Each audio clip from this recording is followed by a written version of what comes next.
এই নির্বাচন নিয়ে কোনো তালবাহানা সৃষ্টি হলে বাংলাদেশের স্বাধীনতা এবং সার্বভৌমত্ব হুমকির সম্মুখীন হবে। এই বাংলাদেশের এই গণতান্ত্রিক যাত্রাকে গণতন্ত্রকে পুনঃপ্রতিষ্ঠা করবার জন্য গত 17 বছর মানুষ লড়াই করেছে, সংগ্রাম করেছে, রক্ত দিয়েছে। সেই গণতন্ত্র পুনঃপ্রতিষ্ঠা যখন একটা অন্ধকারাচ্ছন্ন পরিবেশ হয়েছিল, একটা ধোঁয়াশার সৃষ্টি হয়েছিল, গতকাল বিএনপি 267টি আসনে মনোনয়ন দিয়ে 237টি আসনে মনোনয়ন দিয়ে বাংলাদেশে নির্বাচনী আমেজ তৈরি করেছে, বাংলাদেশে যে নির্বাচনী উৎসব তৈরি করেছে। এজন্য আমরা উৎসাহবাসী বিএনপিকে ধন্যবাদ।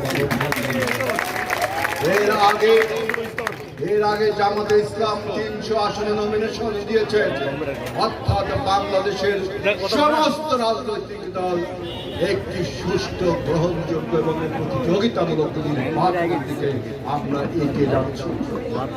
তাই অন্তর্বর্তীকালীন সরকারের কাছেও এই রূপসার মানুষের আহ্বান থাকবে, জাতীয় নির্বাচন সুষ্ঠু, গ্রহণযোগ্য করবার জন্য, নির্বাচনকে নিশ্চিত করবার জন্য আপনাকে সর্বোচ্চ আন্তরিকতা দেখাতে হবে।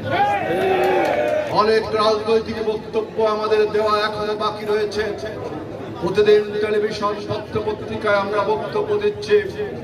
আমি আশা করব, আমরা রূপসার মানুষ আশা করব, দিঘলিয়ার মানুষ আশা করব, জারখাদার মানুষ আশা করব যে আমরা সমস্ত রাজনৈতিক দল কিন্তু ঐক্যবদ্ধ হয়ে জুলাই সনদে স্বাক্ষর করে নির্বাচনের দিকে এগিয়ে যাচ্ছি।